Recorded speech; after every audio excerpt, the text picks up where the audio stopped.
Okay, thank you, Marty.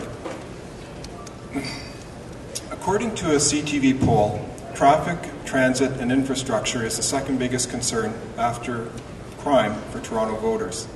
The Toronto Star Decimal poll found the same thing, that 46% of Torontonians believe that transit and traffic issues are crucial, and 36% say it's very important.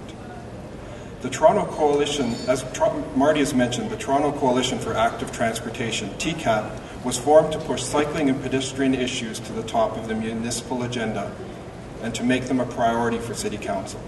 The City of Toronto recognizes the importance of active transportation through its new official plan, the 2001 Bike Plan, the 2002 Pedestrian Charter, but in practice, the City has not lived up to its promises. For example, the Pedestrian Charter was passed in October 2002, but Council still needs to approve a plan to put it into action. Millions are spent on road reconstruction every year. However, these projects rarely include improvements to pedestrian and cycling infrastructure. 15 kilometers of bike lanes were proposed for 2005.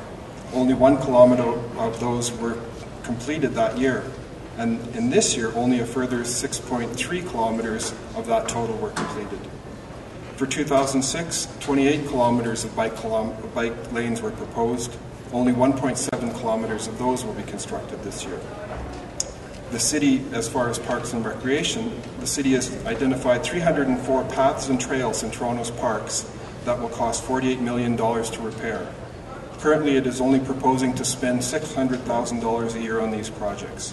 At that rate, it'll take 80 years to complete them. And just as a note, the lifespan of asphalt is 25 years, so we'll be walking around on gravel soon. So over the last 3 years, an average of only $5 million has been dedicated to cycling and pedestrian infrastructure annually. This represents a measly 2% of the $246 million average annual transportation budget over those 3 years. It's hard to fathom why this is happening.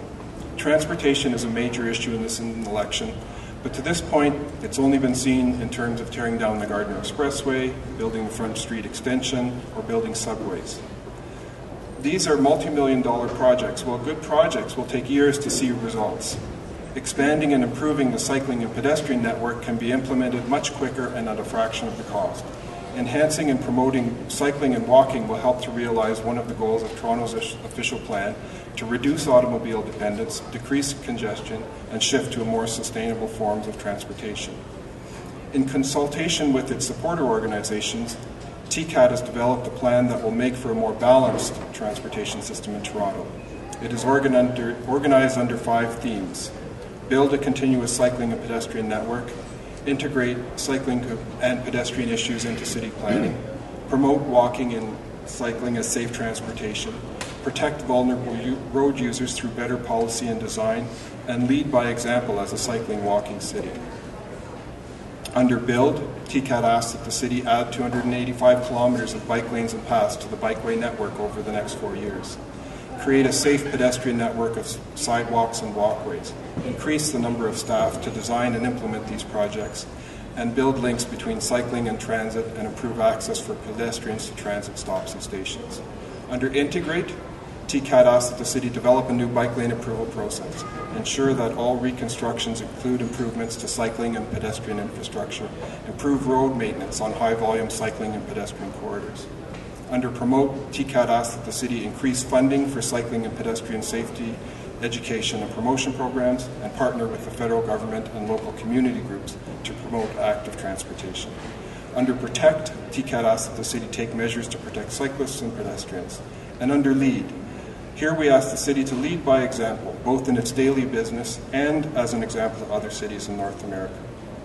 You can see the details on our website at www.torontocat. The plan is realistic and reasonable. In fact, most of it is based on activities that the city has already said that it will implement or that staff have recommended but the city has so far failed to carry out.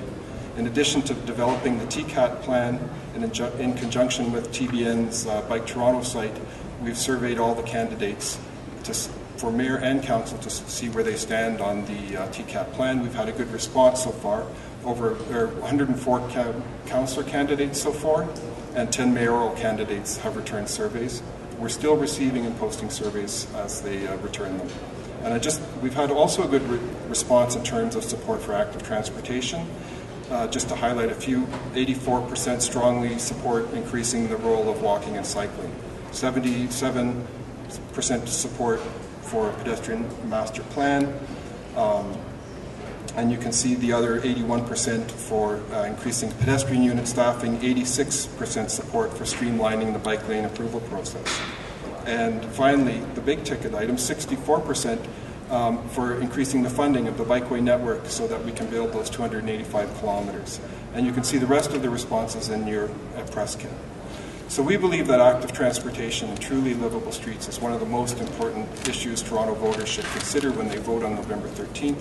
And we encourage them to vote for the candidates that will support the TCAT plan and who will move forward on implementing the Toronto Bike Plan and take concrete steps to implement the principles in the Toronto Pedestrian Charter.